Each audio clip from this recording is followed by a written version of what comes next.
नमस्कार, मैं हूं आपके साथ इश्तियाक अहमद और आप देख रहे हैं आर्य न्यूज। रुक करेंगे देश और दुनिया की तमाम खबरों की तरफ। जापान के प्रधानमंत्री फूमियो किशिदा ने पीएम मोदी के साथ हुई शिखर वार्ता के दौरान यूक्रेन संकट और रूस की सैन्य कार्रवाई का भी मुद्दा उठाया। और वहीं जापानी पीएम ने इस बात का आग्रह किया कि मौजूदा संकट ने अंतर्राष्ट्रीय बाजार और अंतर्राष्ट्रीय व्यवस्था की नींव हिला दी और ऐसे में लोकतांत्रिक मूल्यों को साझा करने वाले भारत और जापान को और अधिक मजबूती से मिलकर काम करना होगा। और वहीं जापान की तरफ से और जापान के सरकारी मीडिया के मुताबिक किशिदा ने बातचीत के दौरान कहा कि इस बात पर जोर दिया कि रूस की तरफ से यूक्रेन के खिलाफ किया गया आक्रमण एक गंभीर स्थिति है जो अंतर्राष्ट्रीय व्यवस्था की नींव को हिला देने वाला है और इसका ठीक तरीके से समाधान जरूरी है, क्योंकि यथास्थिति में एक तरफा बदलाव की इजाज़त किसी भी क्षेत्र में नहीं दी जानी चाहिए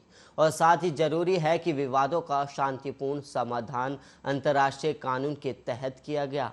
और वहीं दोनों देशों के बीच हुई शिखर वार्ता में जापानी नेतृत्व ने यूक्रेन युद्ध रोकने के लिए भी भारत से सहयोग का भी आग्रह किया है और वहीं साथ ही यूक्रेन में मानवीय सहायता मुहैया कराने के लिए भी साथ ही आने का प्रस्ताव दिया गया। और वहीं जापान पलायन कर रहे यूक्रेनी लोगों की मदद के लिए यूक्रेन के कई पड़ोसी देशों को मदद के तौर पर $10 करोड़ की आर्थिक सहायता का भी ऐलान कर दिया गया है। और वहीं दोनों देशों की बातचीत के बाद मीडिया से रूबरू हुए भारतीय विदेश सचिव डॉक्टर हर्षवर्धन श्रृंगला ने बताया कि पीएम किशिदा और मोदी की बातचीत में यूक्रेन का मुद्दा भी प्रमुखता से उठा है। और वहीं पीएम मोदी ने यूक्रेन के हालात पर अपनी चिंता भी जताई और साथ ही इस घटनाक्रम को लेकर अपने आकलन की भी साझा की। और वहीं इंडो पैसिफिक के संदर्भ में हालांकि पीएम मोदी ने भारत जापान शिखर वार्ता के दौरान कैमरों के आगे दिए भाषण में रूस यूक्रेन संकट का जिक्र नहीं किया।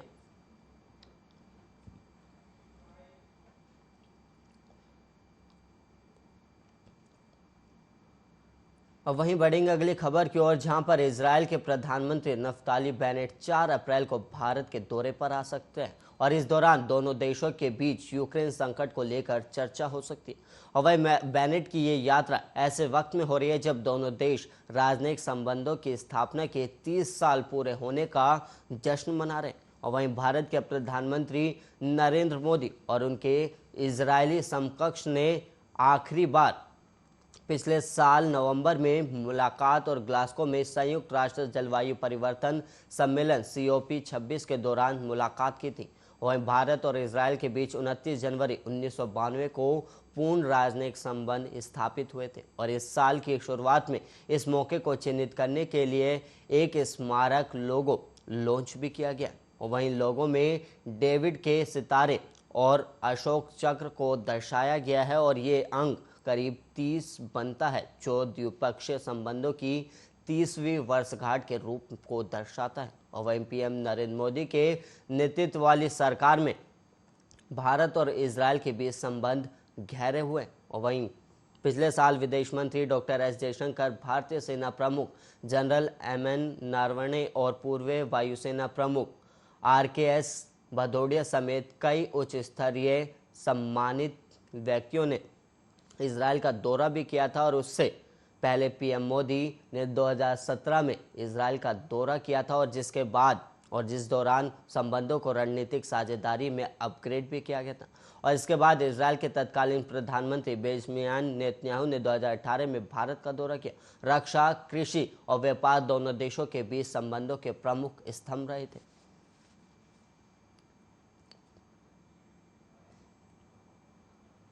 और वहीं इस वक्त एक रायबरेली से बड़ी खबर सामने आ रही है। आपको रूबरू करा दे रायबरेली की इस वक्त की बड़ी खबर से, जहां पर होली के त्योहार के बाद कोरोना मरीजों का जो आंकड़ा है वो बढ़ता हुआ नजर आ रहा है। इस वक्त की रायबरेली से बड़ी खबर सामने आ रही है, जहां पर होली के बाद जो होली का त्योहार था उसकी लापरवाही के बाद लोगों पर उनकी ही लापरवाही भारी पड़ रही है। और वहीं आपको बता दें कि 24 घंटे के अंदर सिर्फ रायबरेली में 7 लोग कोरोना पॉजिटिव पाए गए हैं। और वहीं त्योहार की लापरवाही लोगों पर भारी पड़ रही है, जिसके बाद 7 लोग कोरोना संक्रमित पाए गए, जिसके बाद अब स्वास्थ्य विभाग में मरीजों के मिलने के बाद हड़कंप मचा हुआ है। और वहीं आपको बता दें कि 7 मरीज के बाद स्वास्थ्य विभाग में हड़कंप मचा हुआ है और जिले में एक्टिव मरीजों की संख्या 127 पहुंच गई है। रायबरेली से एक खबर सामने आ रही है जहां पर कोरोना के मरीजों में इजाफा देखने को मिल रहा है, जिसके बाद अब रायबरेली जिले में एक्टिव मरीजों की संख्या 127 पहुंच गई है। और वहीं आपको बता दें कि 24 घंटे के दौरान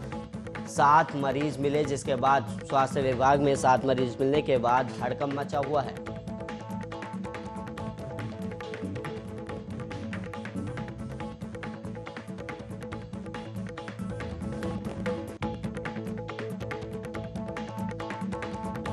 और वहीं पिछले महीने 24 फरवरी को रूस ने यूक्रेन पर हमला कर दिया था और वहीं आज रूस यूक्रेन युद्ध का 25वां दिन है और यूक्रेन के कई शहरों में लगातार लड़ाई जारी है और रूस ने यूक्रेन के शहर मारियोपोल को चारों तरफ से घेर रखा है और वहीं वहां लगातार लड़ाई अभी भी जारी है। और यूक्रेन की समाचार एजेंसी द कीव इंडिपेंडेंट ने दावा किया है कि डोनेट्स्क सैन्य नागरिक प्रशासन के प्रमुख पावलो क्रिलेको ने कहा कि हजारों मारियोपोल निवासी जो रूसी हमलों में बचने में कामयाब रहे, कब्जे वाले मान हुशी और मेलेकिन में भूख से मर रहे हैं।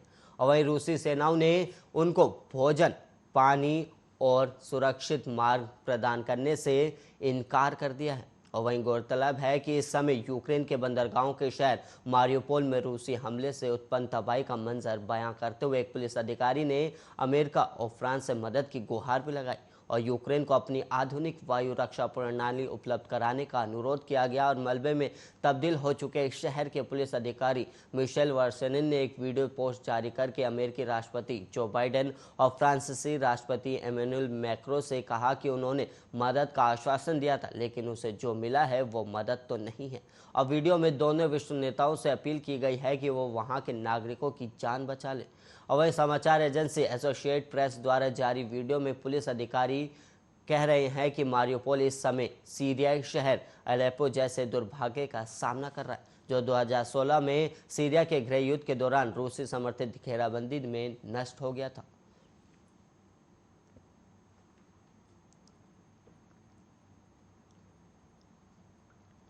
और वहीं यूक्रेन और रूस के बीच चल रहे जंग का आज 25वां दिन है और वहां पर लगातार बमबारी जारी है और इस दौरान रूस ने यूक्रेन के कई बड़े शहरों को तबाह भी कर दिया। और वहीं चिंता की बात यह है कि 25 दिनों तक चल रहे युद्ध के बाद भी दोनों में से कोई पक्ष झुकने को तैयार नहीं है और यही वजह है कि युद्ध रुकने का नाम नहीं ले रही है। और वहीं दोनों ही देश पीछे हटने को राजी नहीं हो रहे और वहीं नतीजतन हालात और भयावह होते जा रहे।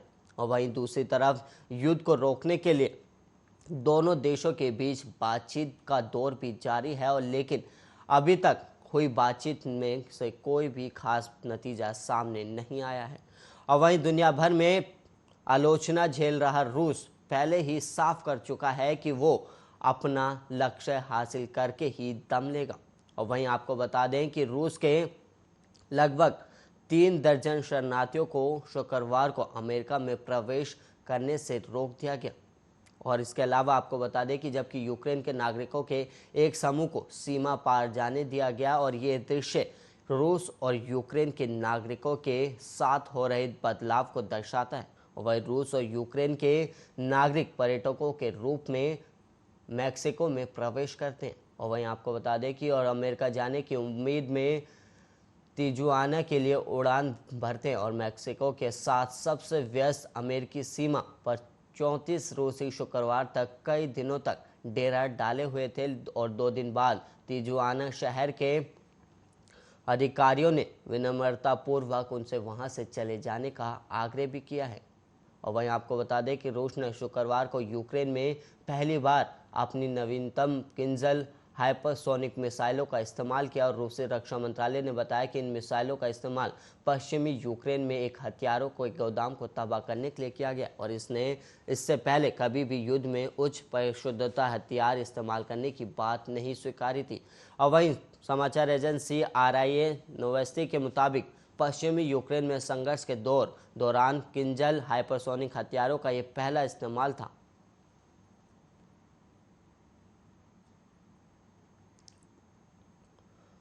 और वहीं रूसी बमबारी से ध्वस्त हुए मैरियोपोल के एक थिएटर के मलबे से तीसरे दिन भी 1100 से ज़्यादा लोग नहीं निकाले जा सके और थिएटर के बेसमेंट में करीब 1300 लोगों ने शरण ली थी और इनमें से 130 लोगों को ही अभी तक निकाला जा सका। और वहीं थिएटर ऊपर से पूरी तरह खंडर में बदल चुका है और स्थानीय आपातकालीन सेवाओं से जुड़े लोगों के मुताबिक बुधवार को हुए इस हमले के 3 दिन बाद शनिवार तक जारी राहत और बचाव कार्य में बड़ी कामयाबी नहीं मिली है। और वहीं आपको बता दें कि थिएटर में ज़्यादातर महिलाएं और बच्चे छिपे थे और जैसे जैसे वक्त बीत रहा है और मलबे में लोगों के सुरक्षित बचने की उम्मीदें भी खत्म होती जा रही। और वहीं शनिवार को स्थानीय सांसद ने बताया कि रूस की तरफ से बार बार बचाव दल पर हमला किया जा रहा है और जिससे और मुश्किलें भी हो रही। और वहीं मैरियोपोल के मेयर वारियम बेंचिन ने कहा कि सिटी सेंटर को भी रूसी टैंक, हवाई हमलों और सैनिकों ने रौंद डाला है और शहर में जमीन का कोई ऐसा टुकड़ा नहीं है जहां रूसी हमले के निशान नहीं दिख रहे। और वहीं रूस यूक्रेन युद्ध का आज 25वां दिन भी है और यूक्रेन के कई शहरों में लगातार अभी भी लड़ाई जारी है और रूस ने यूक्रेन के शहर मारियोपोल को चारों तरफ से घेर रखा है और वहां लगातार लड़ाई जारी है। और यूक्रेन के समाचार एजेंसी द कीव इंडिपेंडेंट ने दावा किया है कि डोनेट्स्क सैन्य नागरिक प्रशासन के प्रमुख पावलो किरलेको ने कहा कि हजारों मारियोपोल निवासी जो रूसी हमलों से बचने में कामयाब रहे। और वहीं आपको बता दें कि मेल्किन में भूख से लोग अब मर रहे हैं और रूसी सेनाओं ने उनको भोजन, पानी और सुरक्षित मार्ग प्रदान करने से साफ इनकार कर दिया है।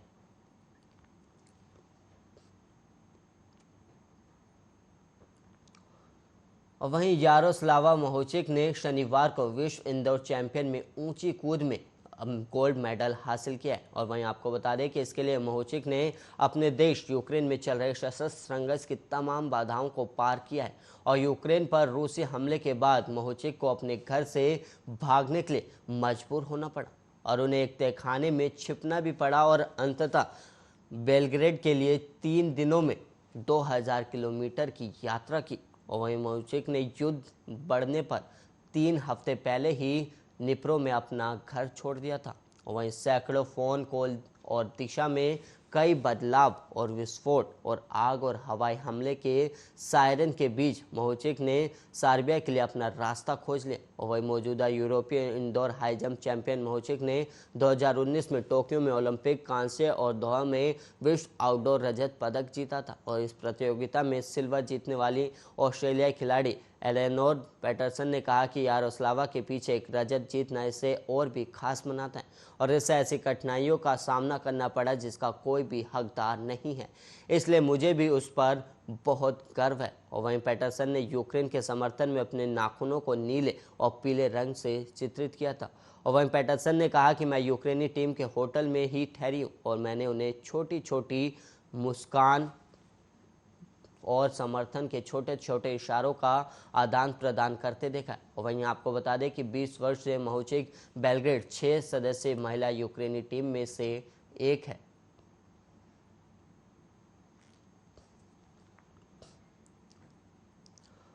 और वहीं इस वक्त एक बड़ी खबर सामने आ रही है फतेहपुर से। इस वक्त एक बड़ी खबर सामने आ रही है, उससे भी रूबरू करा दे आपको कि कुएं के अंदर एक युवक का शव मिला है। और वहीं आपको बता दें फतेहपुर से एक खबर सामने आ रही है जहां पर एक कुएं के अंदर एक शव मिला गया, जिसके बाद वहां पर शव मिलने के बाद हड़कंप मच गया। और वहीं पुलिस ने शव को कब्जे में लेकर पोस्टमार्टम के लिए भेज दिया है और मौके पर पहुंची पुलिस ने वहां की तहकीकात भी की और वहीं शव को कब्जे में लेकर पोस्टमार्टम के लिए भेज दिया। और युवक की अभी तक पहचान नहीं हो पाई है, जो शव मिला है अब तक उसकी पहचान नहीं हो पाई है। इस वक्त की बड़ी खबर, और शव को कब्जे में लेकर पोस्टमार्टम के लिए भेज दिया गया है। मैं आपको बता दें कि कुएं में शव मिला, जिसके बाद वहां पर इलाके में सनसनी मच गई, जिसके बाद स्थानीय लोगों ने पुलिस को सूचना दी और मौके पर पहुंची पुलिस ने शव को कब्जे में लेकर पोस्टमार्टम के लिए भेज दिया है।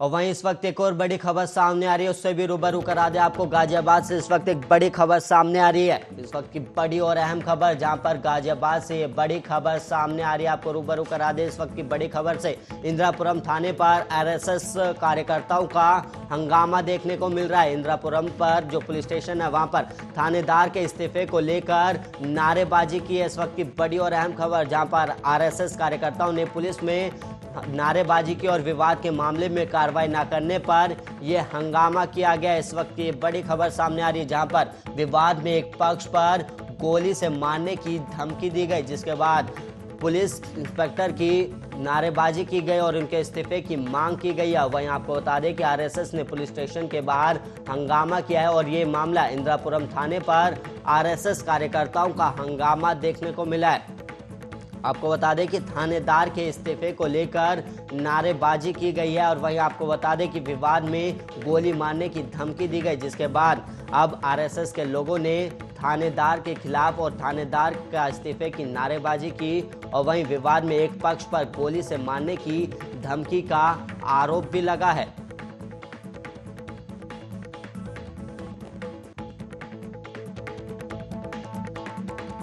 और वहीं बढ़ेंगे अगली खबर की ओर, जहां पर राजस्थान के सीएम अशोक गहलोत के बेटे और राजस्थान क्रिकेट संघ के अध्यक्ष वैभव गहलोत के खिलाफ महाराष्ट्र के नासिक के गंगापुर पुलिस स्टेशन में एफआईआर दर्ज हुई है और नासिक के कारोबारी सुशील भालचंद पाटिल ने कोर्ट के जरिए ये मामला दर्ज करवाया, जिसमें वैभव के खिलाफ धोखाधड़ी का आरोप लगाया गया। वहीं पाटिल ने आरोप लगाया कि महाराष्ट्र के नासिक में पर्यटन विभाग के ई टॉयलेट समेत दूसरे विभागों में टेंडर दिलाने के नाम पर उनके साथ 6 करोड़ 80 लाख की धोखाधड़ी हुई है।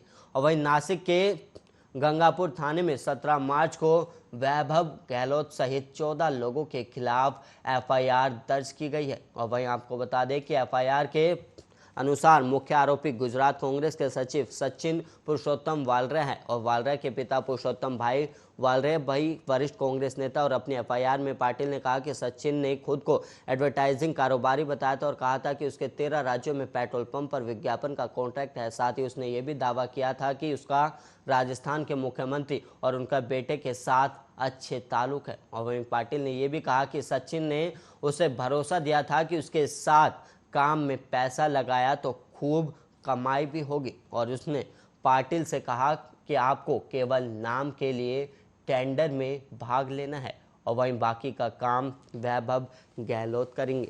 और वहीं सचिन ने इस पूरे निवेश के बारे में पाटिल को सारी जानकारी भी दी थी।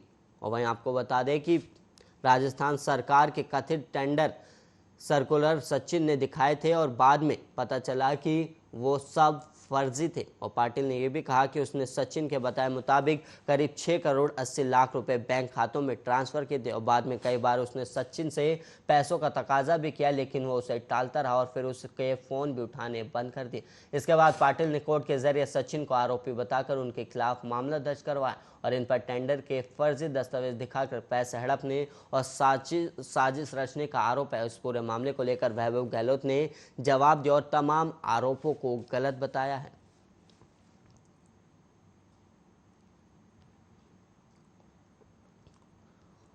और वहीं जाफरगंज में होली के पर्व पर नवनिर्वाचित विधायक राजेंद्र पटेल ने अपनी विधानसभा में होली मिलन समारोह में मध्याखेड़ा खोटेला बारा गांव में जाकर सम्मिलित हुए और लोगों का जीत का अभिनंदन किया और धन्यवाद भी दिया और कहा, मैं जनता का सेवक हूं, आपके बीच में हमेशा आता रहूंगा और बहुत तेजी से विकास कार्य भी कराए जाएंगे। और अपने विधायक को होली के मौके पर अपने बीच पाकर लोगों में उत्साह दिख और वहीं अबीर गुलाल माला पहनाकर क्षेत्रीय विधायक का स्वागत भी किया गया। और इस मौके पर रंजन लाल त्रिवेदी, श्यामलाल निषाद, अविनाश पांडे, मनोज निषाद, सुतीशन सिंह, राजेंद्र सिंह चौहान और लाल साहब बैजनाथ वर्मा और रोहन श्रीवास्तव, सत्यवीर सिंह, अवधेश सिंह, रामशंकर सविता, तमाम बूथ अध्यक्ष, सेक्टर प्रमुख सहित सैकड़ों बीजेपी समर्थक मौके पर उपस्थित दिखे।